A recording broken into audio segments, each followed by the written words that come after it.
Cement sector का सिकंदर, अडानी और बिरला की बिजनेस की जंग। नमस्कार दोस्तों, स्वागत है आपका हमारे जीआरटी बिजनेस यूट्यूब चैनल में। आज हम बात करेंगे भारत के सीमेंट सेक्टर में चल रही दो दिग्गज उद्योगपतियों गौतम अडानी और कुमार मंगलम बिरला के बीच की कंपटीशन के बारे में। ये कंपटीशन न केवल इन दोनों ग्रुप्स के बिजनेस के विस्तार के बारे में है, बल्कि यह भारतीय कॉर्पोरेट वर्ल्ड में सत्ता की लड़ाई का भी एक बड़ा उदाहरण है। आइए जानते हैं इस जंग के पीछे की कहानी और इसके परिणामों के बारे में विस्तार से। अडानी और बिरला, दो दिग्गज एक मैदान। अडानी ग्रुप की रणनीति। गौतम अडानी ने 2022 में सीमेंट सेक्टर में कदम रखा जब उन्होंने अंबुजा सीमेंट और एसीसी लिमिटेड का अधिग्रहण किया। इसके बाद से अडानी ग्रुप ने लगातार अपने सीमेंट बिजनेस का विस्तार किया है।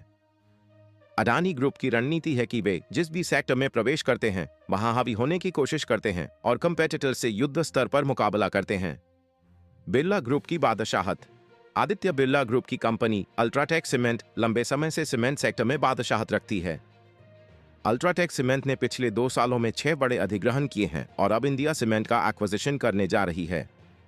इस डील के बाद अल्ट्राटेक सीमेंट की पहुंच साउथ इंडिया में भी बढ़ जाएगी। सीमेंट सेक्टर में एक्विजिशन की होड़। अडानी ग्रुप के एक्विजिशन।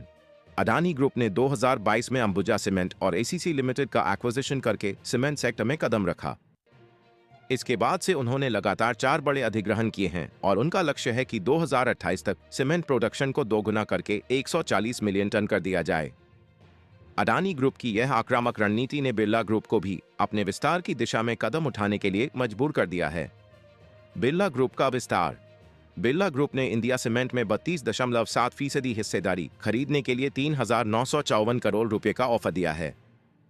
इस डील के पूरी होने के बाद इंडिया सीमेंट अल्ट्राटेक की सब्सिडियरी की तरह काम करेगी और श्रीनिवासन और उनकी फैमिली को बोर्ड छोड़ना पड़ेगा।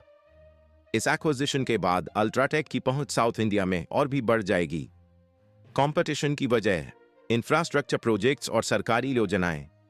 इस प्रतिस्पर्धा की सबसे बड़ी वजह है मोदी सरकार की इंफ्रास्ट्रक्चर प्रोजेक्ट्स और कैपिटल एक्सपेंडिचर के लिए बड़े बजट का ऐलान। सरकार ने इंफ्रा प्रोजेक्ट्स और कैपिटल एक्सपेंडिचर पर 11 लाख करोड़ रुपए खर्च करने की योजना बनाई है। इस योजना ने सीमेंट सेक्टर में जबरदस्त डिमांड पैदा की है, जिससे अडानी और बिरला ग्रुप्स के बीच कंपटीशन और भी तीव्र हो गई है। प्रतिक्रिया और विश्लेषण। विशेषज्ञों की राय। Wealth management firm complete circle capital private limited के आदित्य कोंडावर का मानना है कि अडानी ग्रुप की आक्रामक रणनीति ने सीमेंट सेक्टर में नई ऊर्जा और प्रतिस्पर्धा को जन्म दिया है। उन्होंने कहा कि अडानी ग्रुप के आने के बाद अल्ट्राटेक को भी अपने विस्तार की दिशा में तेजी लानी पड़ी है। मार्केट पर असर। इस प्रतिस्पर्धा का सीमेंट मार्केट पर बड़ा असर पड़ा है। जहां अडानी ग्रुप ने अपनी आक्रामक रणनीति से मार्केट में अपनी जगह बनाई है, वहीं बिरला ग्रुप भी अपनी बादशाहत को बनाए रखने के लिए नए अधिग्रहण कर रहा है। ये प्रतिस्पर्धा न केवल दोनों ग्रुप्स के लिए फायदेमंद है, बल्कि इससे उपभोक्ताओं को भी बेहतर उत्पाद और सेवाएं मिल रही हैं। भविष्य की दिशा। नए अधिग्रहण और विस्तार। इस प्रतिस्पर्धा के चलते भविष्य में और भी नए अधिग्रहण और विस्तार देखने को मिल सकते हैं। अडानी ग्रुप और बिरला ग्रुप दोनों ही अपने अपने सीमेंट बिजनेस का विस्तार करने के लिए नए अवसरों की तलाश में रहेंगे। उद्योग की स्थिरता और विकास। इस प्रतिस्पर्धा से सीमेंट उद्योग की स्थिरता और विकास भी सुनिश्चित होगा। जब दो बड़े ग्रुप्स के बीच कंपटीशन होती है तो इससे उद्योग में नए इन्वेस्टमेंट, टेक्नोलॉजिकल एडवांसमेंट और बेहतर प्रोडक्ट्स का निर्माण होता है। निष्कर्ष।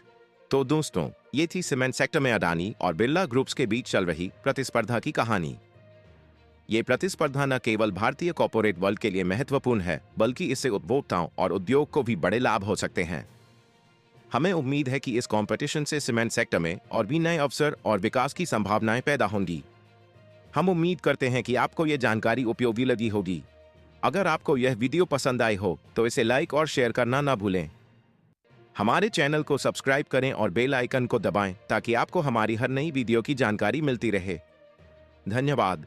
जीआरटी बिजनेस यूट्यूब चैनल खबरों का स्रोत समाचार एजेंसियों, जनमत और अन्य सार्वजनिक स्थानों से प्राप्त करता है। हम पूरी कोशिश करते हैं कि यह सारांश और रिपोर्टिंग सटीक और सत्यापित हो, लेकिन हम किसी भी विवाद या त्रुटि के लिए जिम्मेदार नहीं हैं। हमारा उद्देश्य जनमत को जानकारी प्रदान करना है।